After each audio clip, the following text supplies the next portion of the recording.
Alors dans la vidéo d'aujourd'hui, on va aborder la victoire de Biden, la fausse victoire de Biden. J'ai une histoire très drôle en Allemagne qui se passe sur des chats. L'histoire des monolithes aussi, ça c'est très intéressant.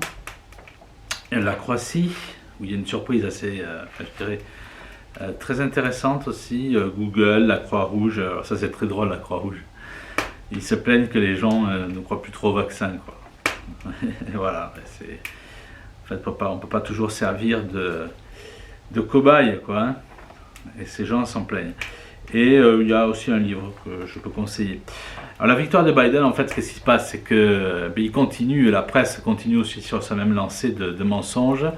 Ils ont même ajouté quelque chose d'assez drôle, parce qu'ils avaient certainement noté que il y a quelques jours, l'absence de déclaration de Poutine, ça faisait tâche. Donc là, qu'est-ce qu'ils ont dit? Il ne faut pas se gêner, quoi. Poutine soutient Biden. Ben voilà. Ce qui est complètement faux, bien entendu. Hein. Ce sont des mensonges énormes. Donc la Cour suprême déclare qu'elle n'est pas compétente, et donc ça va être la Cour martiale qui va être compétente, avec possibilité, donc, hein, ce qu'ont déclaré certains généraux, de la pendaison. Et voilà, la peine de mort. Donc effectivement, ce qui était encore du domaine de l'incroyable il y a, on va dire, 3 à 4 mois, ou un peu plus, enfin ça dépend, quand on parlait des gens qui étaient des traîtres, comme Obama, et bien, maintenant ça peut devenir réalité, tout simplement. Hein. Donc si la Cour martiale effectivement prend la suite, parce qu'en fait la Cour suprême déclare qu'elle n'est pas compétente, dans le sens où ça y est, quoi, c'est prouvé, il y a eu détournement du vote, on va dire, enfin, c'est une triche énorme, hein, tout a été falsifié, et donc on va vers une prise en charge, on va dire, de la Cour martiale, vers un jugement de la Cour martiale qui, elle, peut prononcer maintenant la peine de mort. On a noté que le 13, donc, il y a eu ce fameux discours où Biden donc, joue toujours son jeu de grand débile, hein, débile pédosataniste, où il s'en prend à Trump, bien entendu, quoi. Donc, ce qui est assez intéressant, c'est il tousse, il ne peut pas passer une minute sans tousser.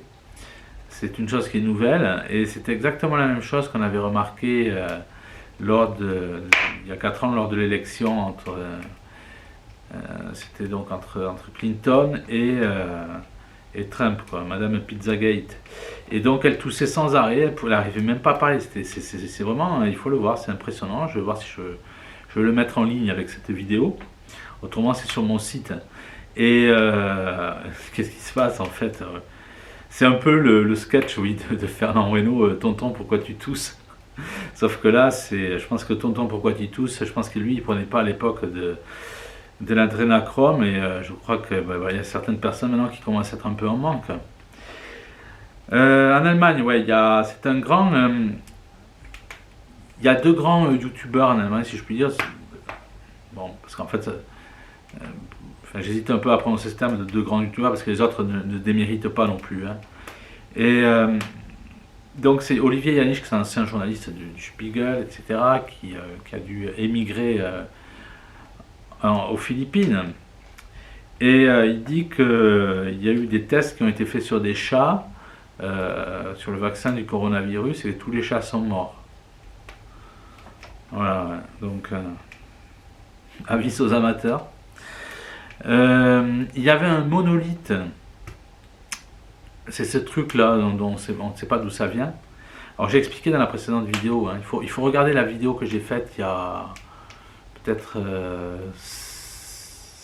5 ans. Vous tapez, hein, je répète, Laurent Glosy, extraterrestre, vous avez tout. Et j'explique pourquoi les ovnis existent et les extraterrestres n'existent pas. Pourquoi les ovnis existent depuis toujours, même depuis l'Antiquité égyptienne, et pourquoi les extraterrestres ne peuvent pas exister.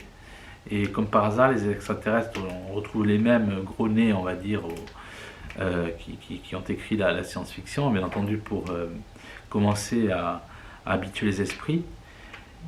Et Donc voilà, et tous les extraterrestres portent des noms de démons, c'est assez curieux. Et donc là, il y avait un monolithe à Füssen, là où il y a le château de Louis II de Bavière, qui avait servi notamment à Walt Disney, hein, pour ses dessins animés satanistes. Et donc le monolithe est apparu 3 jours, et il y a, je dirais avant-hier, il a complètement disparu. Bah, effectivement, tout ça c'est fait pour faire calculer les gens, comme on dirait d'une manière un peu directe. Tout ça c'est du charlatanisme, c'est la culture New Age en fait qu'ils essaient d'implanter. C'est-à-dire que si Trump n'était pas arrivé, on peut penser que ces gens, avec le coronavirus, étaient en train de penser on peut penser que c'est leur plan, hein. Donc on parle du grand reset, mais on peut aussi parler d'un grand reset des religions dans ce cas-là. C'est-à-dire que les religions principales donc disparaissent au profit donc d'une religion New Age. Je rappelle une chose, je ne sais pas si vous vous souvenez de ce feuilleton qui s'appelait V. Il y a une série qui a été enlevée. C'est le pape qui parle à toutes les nations dans toutes les langues différentes en direct. Donc c'est traduit simultanément. Et cette partie a été de V donc a été enlevée. Et ça me rappelle un peu ça, c'est-à-dire qu'ils veulent créer une culture extraterrestre. Et je crois que là, ben voilà, on peut penser que l'Antéchrist est né, qu'ils sont pressés, mais en fait ça ne se passe pas tout à fait comme ils le veulent. Ce qui explique en fait la propension qu'ils ont à mentir, hein, pour les élections de Biden, etc. Donc il y avait beaucoup d'arbres qui cachaient beaucoup de forêts, et on peut très clairement penser effectivement qu'il y a une technologie secrète, avec une génétique secrète. On sait qu'il y a des animaux qui ne ressemblent à rien, qui meurent, enfin qu'on retrouve morts sur des plages ou des choses comme ça. Et donc il y a des laboratoires qui travaillent sur ces plans-là pour nous faire croire qu'il y a des vies extraterrestres. C'est un peu ce qui avait été développé d'une manière mensongère, où on parlait des extraplanètes. Oui. C'est-à-dire que c'était des milliers d'années de lumière, si tant est que les années... à des années-lumière, oui. Si tant est que ces dimensions peuvent exister. Et donc dans des endroits, on va dire, très poussiéreux, très étoilés, on disait que voilà, là il y avait une planète, enfin bon, ça rime à rien. Et ils omettaient le fait que cette planète en dehors du système solaire ne puisse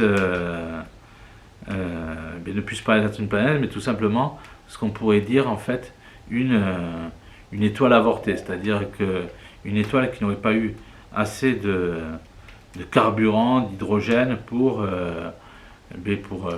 être une étoile. Donc ça, ils le négligent et ils disent que voilà, c'est une planète. Et là-dessus, vous avez des exoplanètes pour exoscientifiques qui disent voilà, il peut y avoir la vie parce qu'il fait tel...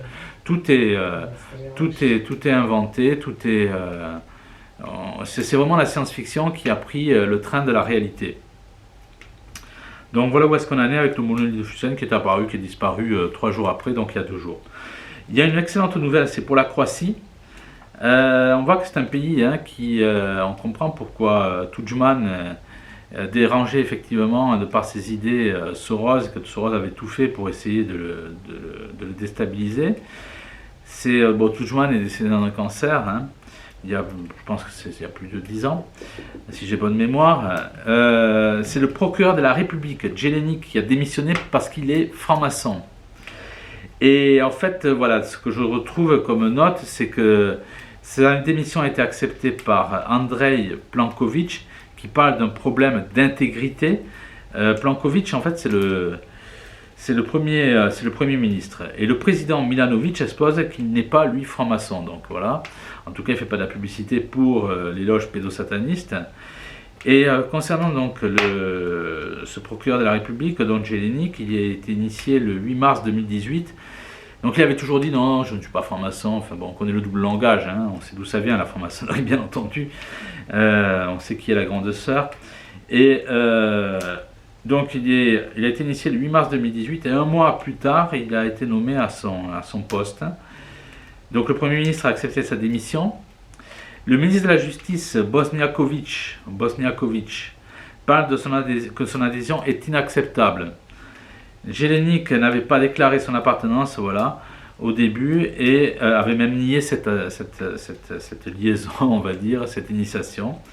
Alors, il y a un candidat qui est assez marrant, qui s'appelle Ivan Vilibor Sinčić, qui avait été candidat anarchiste à la présidentielle de 2014. Il affirme qu'il avait obtenu 16%, il avait 24 ans, donc en 2014, donc c'était le candidat anarchiste, il avait obtenu 16%, et il disait à cette occasion-là, avec l'initiation, l'appartenance à la franc-maçonnerie du procureur Jelenic, il disait que les institutions qui gouvernent, que les institutions ne gouvernent pas, ce sont les lobbies. Alors c'est assez, moi par l'expérience que j'ai un peu, c'est, je me demande même si Sinčić ne serait pas, ce jeune voilà, qui se retrouve à la présidentielle avec 16%, ce jeune anarchiste, si lui-même n'aurait pas été franc-maçon. Dans les super-loges, je parle de ça, on le voit toujours avec des signes qui sont réservés à la supramaçonnerie. Et il y avait comme ça un homme qui appartenait aux super-loges, si c'était en Grèce, c'était le ministre de l'économie qui était d'extrême gauche. J'ai plus son nom en tête. Et lui, ça va sortir dans les super-loges numéro 4, en tout cas, il appartenait aux super-loges. C'était un gars qui se disait d'extrême gauche et il appartenait aux super-loges. Et ensuite, il rencontrait des milliardaires, la grande presse, etc. etc. Favorakis, c'était son nom, voilà. Google, voilà. Alors il y a eu une panne il y a 2 jours de Google dans le monde entier, surtout en Europe. Donc YouTube, Gmail, Google Drive, Discord, Play Store, etc. Tout ça, ça a été plombé pour quelques heures. Ben, en fait, voilà, c'est ce que Trump a annoncé, c'est que Bezos et tous ces gens-là, Bezos c'est Amazon, mais tout ça, ça va bientôt disparaître. Ça va bientôt disparaître et ça nous ramène donc au procès de Zuckerberg, qui de son vrai nom donc c'est Jacob Greenstein, qui est le petit-fils donc de Rockefeller par sa mère. Donc on va voir que en fait Trump continue son effort pour nettoyer les écuries, enfin on va dire tous les souterrains du pouvoir américain. La Croix-Rouge, alors c'est assez marrant, c'est Francesco Rocca, il se réveille, c'est-à-dire qu'il se rend compte que les gens ne croient pas du tout à son vaccin, et donc il pleure parce que les moutons se rebellent, pour prendre une émission assez intéressante sur Internet. De nombreux membres du gouvernement et des institutions médicales redoublent d'efforts pour mettre fin aux discussions sur la sécurité du vaccin Covid-19, parce que il y a double intérêt, c'est-à-dire que il faut engranger du fric et il faut tuer les gens. On en est dans la logique des Pierre d'Alberton. Et donc cet abruti là, Francesco Rocca, il dit nous pensons que les efforts massifs coordonnés qui seront nécessaires pour déployer le vaccin Covid de manière équitable doivent être accompagnés d'efforts tout aussi massifs pour établir et maintenir la confiance de manière proactive. Appelle-moi du con, c'est exactement ça. C'est exactement ça, seulement maintenant c'est ces gens qui ont toujours fait ce qu'ils voulaient, maintenant ils font plus trop ce qu'ils veulent. Il y a un livre qui est aussi très intéressant, mais tout ça, ça va de pair avec l'histoire de l'Institut Pasteur, qui risque de se retrouver devant les tribunaux avec des condamnations, parce qu'effectivement, Trump et Poutine vont aider à cela. Il y a un livre qui est très intéressant qui s'appelle Le virus et le président, de Jean-Louis Zambert et Claude Janvier, donc 2 journalistes écrivains, qui est paru le 11 décembre aux éditions IS. Et ce livre bombe donc est après les documentaires Maltraités et Hold Up comme le plat de résistance qui suit les entrées apéritives. Il met à nu en effet les mécanismes politiques qui ont conduit le président et son entourage à s'emparer du virus de la peur. Donc en fait c'est on est en train de voir qu'est-ce qui se passe dessous. En tout cas là je termine, enfin je dirais ça de manière un peu abrupte, ma vidéo. Donc je suis dans cette logique de faire une vidéo tous les jours et donc je vous dis à demain. Bon, le temps n'est pas toujours propice, on va dire, à faire des échappées, mais faute de mieux, donc maintenant je fais ça à l'intérieur. Je vous dis à très bientôt et à demain pour d'autres vidéos. Merci, au revoir et bon courage surtout.